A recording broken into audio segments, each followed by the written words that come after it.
सोचिए एक ऐसी दुनिया जहां राजा अब सिर्फ नाम के लिए रह गए हैं, जहां एक अंगूठी पूरी दुनिया को गुलाम बना सकती है और जहां अच्छाई और बुराई की आखिरी जंग लाड़ी जानी है। जी हाँ, हम बात कर रहे हैं the Lord of the rings, the return of the king की, एक ऐसी फिल्म जिसने न सिर्फ सिनेमा का इतिहास बदल दिया, बल्कि हमारे दिलों में एक अमिट छाप छोड़ दी। ये कोई साधारण फिल्म नहीं है। ये एक इमोशन है, एक सफर है और एक सीख है कि कोई भी छोटा नहीं होता अगर उसका मकसद बड़ा हो। ये फिल्म 2003 में आई थी, लेकिन आज भी हर सीन, हर डायलॉग, हर जंग वैसा ही ताज़ा और थ्रिलिंग लगता है जैसे पहली बार देखा हो। पीटर जैक्सन द्वारा डायरेक्ट की गई इस फिल्म ने फैंटेसी सिनेमा को एक नई ऊंचाई पर पहुंचा दिया। और ये अकेली फिल्म है जिसने ऑस्कर में 11 अवार्ड्स जीतकर इतिहास रचा। बेस्ट पिक्चर, बेस्ट डायरेक्टर से लेकर बेस्ट म्यूजिक तक, हर कैटेगरी में इस फिल्म ने कमाल किया। लेकिन सवाल ये है, क्या सिर्फ वीएफएक्स और महंगे सीन्स हाई इस फिल्म को महान बनते हैं? नहीं। इस फिल्म की असली ताकत है इसकी कहानी। एक साधारण हॉबिट, फ्रोडो बैगिंस, कैसे एक ऐसा काम कर जाता है जो सबसे ताकतवर भी नहीं कर पाए, यही इस फिल्म को खास बनाता है। और बात सिर्फ फ्रोडो की नहीं है। एरागॉन, सैम, गैंडाल्फ, लेगोलास, गिमली, हर कैरेक्टर अपने आप में एक लेजेंड है। हर किरदार की अपनी लड़ाई है, हर किरदार का अपना दार है, लेकिन सबका एक ही मकसद, बुराई को खत्म करना और अच्छाई की जीत सुनिश्चित करना। The return of the king एक फिल्म नहीं, एक एपिक फाइनल है। एक ऐसा अंजाम जो 3 पार्ट्स की कहानी को इस तरह बांधता है कि आप सांस रोककर एंड तक देखते रहते हैं। इस फिल्म की हर परत में इमोशन, एक्शन, सस्पेंस और इंसानियत की गहराई छुपी है। तो चलिए इस मैजिकल सफर की शुरुआत करते हैं और जानते हैं कि कैसे ये फिल्म सिर्फ एक ब्लॉकबस्टर नहीं बल्कि सदी की सबसे बेहतरीन फिल्मों में से एक बन गई। इस एपिक कहानी को समझने के लिए हमें ज़रा पीछे जाना होगा, वापस जहां ये सब शुरू हुआ था। एक बार एक शक्तिशाली अंगूठी बनी थी, वन रिंग, जिसे बनाया था सौरोन ने, एक अंधकार का लॉर्ड जो पूरी दुनिया पर राज करना चाहता था। लेकिन ये अंगूठी छुप गई और कई सालों तक लोग भूल गए कि ये असली में क्या है। FIRI the fellowship of the ring, जहां एक हॉबिट, फ्रोडो बैगिंस के पास गलती से वो अंगूठी आ जाती है। गैंडाल्फ जादू का जादूगर बताता है कि ये वही अंगूठी है जो सौरोन को फिर से जिंदा कर सकती है। फ्रोडो का मिशन बनता है इस अंगूठी को ले जाकर उसी जगह पे गिराना जहां ये बनी थी, माउंट डूम, जो कि सौरोन के किंगडम मॉर्डर के बीचों बीच है। ये काम आसान नहीं। इस सफर में उसके साथ मिलते हैं कुछ और लोग, एरागॉन, एक रेंजर जो राजा बनने से दार रहा था, लेगोलास, एक एल्फ वॉरियर, गिमली, एक ड्वार्फ, बोरोमीर, जो टेम्पटेशन में आकर गिर गया, और गैंडाल्फ। साथ ही उसके 3 हॉबिट दोस्त, सैम, मैरी और पिपिन। ये टीम बनती है फेलोशिप ऑफ द रिंग। लेकिन सफर में दुश्मनी, मौत और धोखा हर कदम पे मिलता है। फेलोशिप टूट जाती है, बोरोमीर मर जाता है, गैंडाल्फ खुद को बलिदान देता है और फ्रोडो और सैम अकेले निकल पड़ते हैं मॉर्डर की तरफ। फिर आई द टू टावर्स, कहानी का बीच का हिस्सा, जहां जंग और ज्यादा भयंकर हो जाती है। गैंडाल्फ वापस आता है, इस बार ज्यादा शक्तिशाली बनकर, गैंडाल्फ द वाइट। एरागॉन, लेगोलास और गिमली रोहन के राजा थियोडन के साथ मिलकर हेल्म्स डीप की लड़ाई लड़ते हैं। ये एपिक बैटल है जहां पहली बार लगता है कि इंसानों के पास भी जीत की उम्मीद है। वहीं फ्रोडो और सैम अपने सफर पर जारी है, लेकिन उनका पीछा कर रहा है गोल्लुम, एक पागल प्राणी जो पहले इस अंगूठी का मलिक था। गोल्लुम दिखता है उनको रास्ता, लेकिन अंदर ही अंदर उसके इरादे कुछ और है।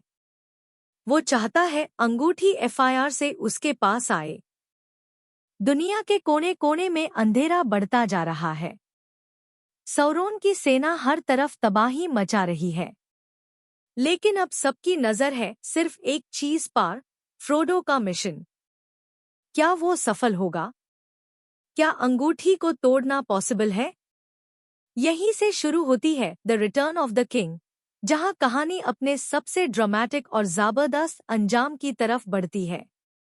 कहानी शुरू होती है एक फ्लैशबैक से, जहां हम देखते हैं गोल्लुम का असल रूप, स्मीगॉल।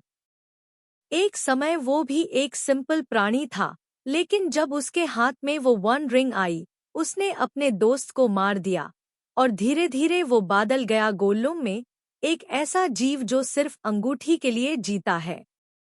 उसके चेहरे पे पागलपन, आंखों में शैतानी चमक और अंदर सिर्फ एक ही ख्वाहिश, माय प्रेशियस। आज के समय में गोल्लुम फ्रोडो और सैम का गाइड बन गया है। वो उन्हें मॉर्डर तक ले जा रहा है, लेकिन उसका दिल दो टुकड़ों में बनता जा रहा है। एक तरफ स्मीगॉल जो फ्रोडो का साथी बनना चाहता है, दूसरी तरफ गोल्लुम जो अंगूठी वापस पाने के लिए किसी भी हद तक जा सकता है। फ्रोडो अब तक इमोशनली और फिजिकली दोनों तरह से टूट चुका है। रिंग का वेट सिर्फ उसके गले में नहीं, उसकी रूह पर भी है। हर दिन वो और ज्यादा गोल्लुम जैसा बनता जा रहा है। उसका चेहरा सूख गया है, आंखों में भरोसा कम हो गया है और अंदर एक ही आवाज गूंजती है, रिंग मेरी है। लेकिन सैम, फ्रोडो का सबसे लॉयल दोस्त, कभी उसका साथ नहीं छोड़ता। चाहे फ्रोडो उस पर शक करे या गोल्लुम उसके खिलाफ जहर भरे, सैम हर वक्त फ्रोडो के साथ है। ये दोस्ती, ये वफादारी इस कहानी का असली हीरो बना देती है सैम को। गोल्लुम धोखा डीन का प्लान बनाता है। वो फ्रोडो और सैम को ले जाता है एक जगह, शेलॉब्स लेयर, एक भयानक केव जहां रहती है एक महाविशाल राक्षसी मकड़ी, शेलॉब। वो चाहता है फ्रोडो में अंगूठी उसके पास आए और सैम हमेशा के लिए हट जाए। यहाँ फ्रोडो पे होता है शेलॉब का अटैक।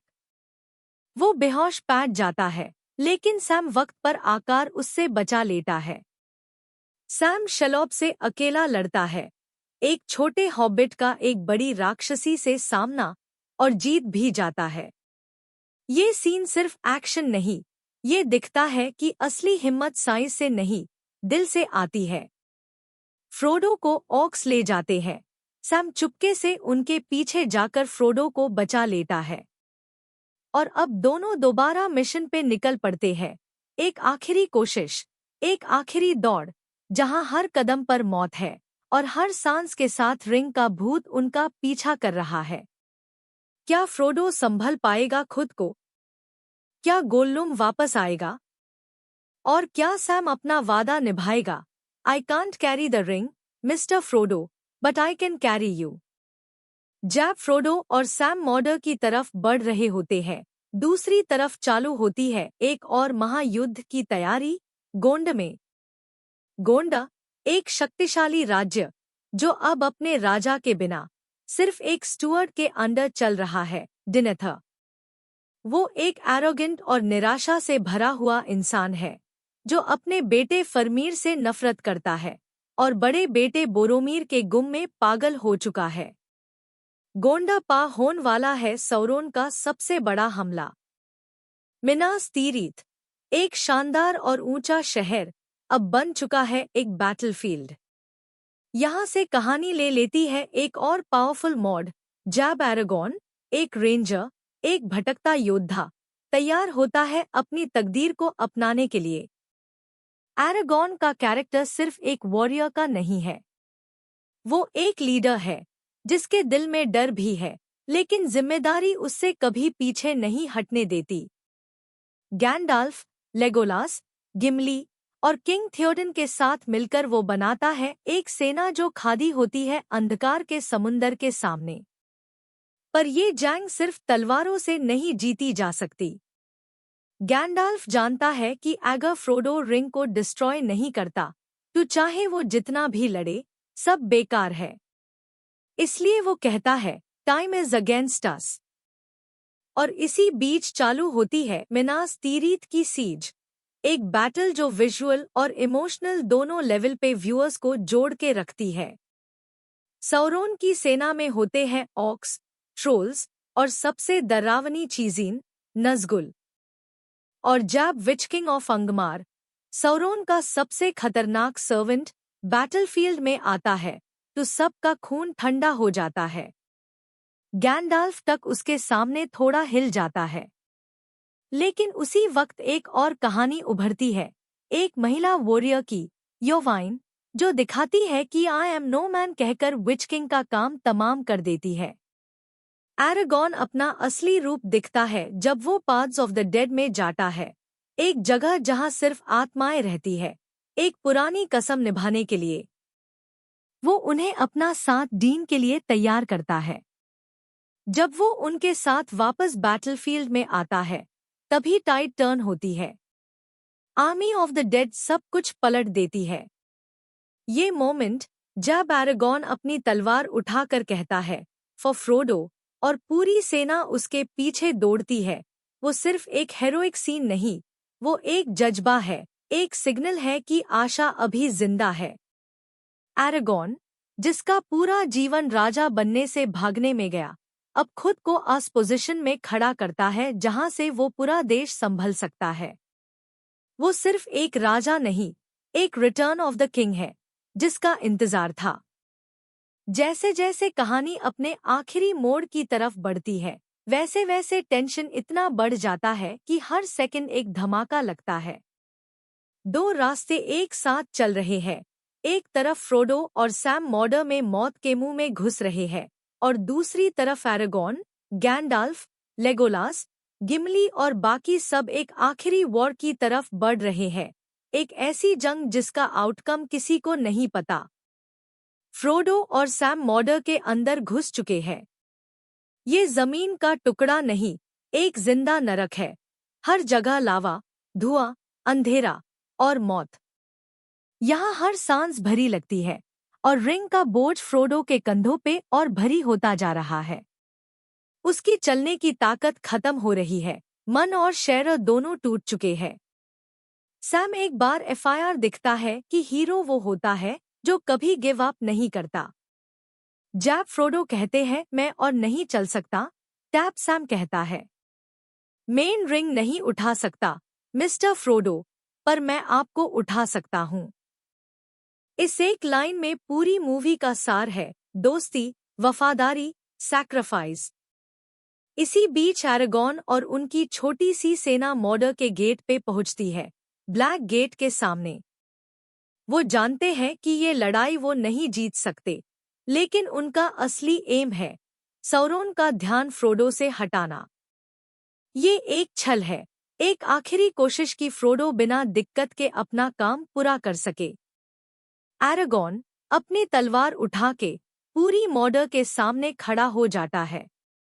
उसके पीछे खड़ी है एक छोटी सी आर्मी, लेकिन उस आर्मी में है हिम्मत, जुनून और यकीन। For Frodo. और सब के सब दौड़ पड़ते हैं अंधेरे के समुंदर में। वहीं फ्रोडो और सैम पहुंच चुके हैं माउंट डूम के ऊपर। लावा उबाल रहा है, हवा में जहर भरा है। फ्रोडो छाती के बाल रख रख के रिंग के तोड़ने की जगह तक पहुंचता है, लेकिन उस वक्त सबसे बड़ा ट्विस्ट, फ्रोडो खुद रिंग के चाम में आ जाता है। The ring is mine. हाँ, फ्रोडो भी रिंग के जादू से नहीं भाग पाया। लेकिन तब वापस आता है गोल्लुम। वो फ्रोडो से लड़ता है और रिंग के लिए उसका अंगूठा काट लेता है। गोल्लुम अंगूठी लेकर खुशी में उछलता है और गिर जाता है लावा में। रिंग पिघल जाती है, रिंग डिस्ट्रॉय हो जाती है और साथ ही सौरोन भी खत्म हो जाता है। मॉर्डर का टावर गिरने लगता है, ऑक्स भाग जाते हैं और अंधेरा टूट जाता है। लाइट वापस आ जाती है। ये मोमेंट होता है जहां हर चेहरा रो रहा होता है, लेकिन दिल जीत की खुशी से भर जाता है। एक छोटी सी जंग नहीं थी ये थी दुनिया को बचाने की लड़ाई। एक हॉबिट, एक दोस्त और एक मिशन दुनिया की तकदीर बादल देते हैं। जब गोल्लुम लावा में गिरता है और रिंग पिघलती है, तब न सिर्फ एक वास्तु का अंत होता है, बल्कि एक युग का भी। वन रिंग, जिसने कई जिंदगियां बर्बाद की, राज्य गिराए और हर किसी के अंदर की कमजोरी को जगाया, वो अब हमेशा के लिए खत्म हो चुकी है। जब रिंग गिरती है, तब सौरोन का पूरा शक्तिशाली टावर बराड़ दूर टूटकर मिट्टी में मिल जाता है। नज़गुल, जो उसकी आंखों के जासूस एक एक करके हवा में जल जाते हैं। मोडर की जमीन फटने लगती है, लावा बाहर आने लगता है। ये है बुराई के अंत का सबसे दृश्यात्मक प्रमाण। फ्रोडो और सैम, जो माउंट डूम के ऊपर बैठे हैं, सब कुछ देख रहे हैं। दोनों थक चुके हैं। सैम कहता है, ये आखिर है ना, मिस्टर फ्रोडो? और फ्रोडो, आंखों में आंसुओं के साथ, कहता है, हाँ सैम, ये सब खत्म हो गया। पर सच ये है, ये सिर्फ रिंग का अंत नहीं था। फ्रोडो के लिए पूरी जिंदगी बादल चुकी थी। वो अब वही इंसान नहीं रहा जो शायर से निकला था। रिंग ने उसके अंदर एक घाव छोड़ दिया था, जो कभी नहीं भर सकता। तभी आते हैं ईगल्स, बेड, शक्तिशाली और डिवाइन पक्षी, जो गैंडाल्फ ने भेजे होते हैं। वो फ्रोडो और सैम को वहां से बचा लेते हैं। ये मोमेंट पोएटिक है। जब लगता है सब कुछ खत्म हो गया, तब ऊपर से आसमां से हेल्प आती है।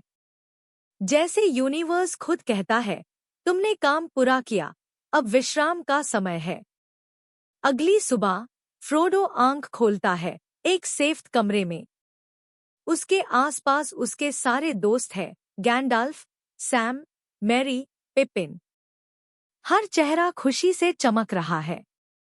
म्यूजिक बज रहा है और फ्रोडो के चेहरे पे एक शांति सी है। ये सीन सिर्फ रियूनियन का नहीं, ये जीवन की जीत का मोमेंट है। लेकिन असली कुर्बानी अभी बाकी है। फ्रोडो शायर लौट जाता है, वही जगह जहां से सब कुछ शुरू हुआ था। लेकिन उसका दिल वहां नहीं लगता। उससे समझ आता है, कुछ ज़ख्म सिर्फ दिखते नहीं, महसूस होते हैं। वो लिखने लगता है अपना सफर, देयर एंड बैक अगेन। और जब वो सैम से अलविदा लेता है, तब कहता है, सैम, कुछ घाव हमेशा के लिए होते हैं। फ्रोडो वेस्ट की तरफ निकल पड़ता है, एक जगह जहां सिर्फ वो लोग जा सकते हैं जो असली में दर्द से गुजरे हो।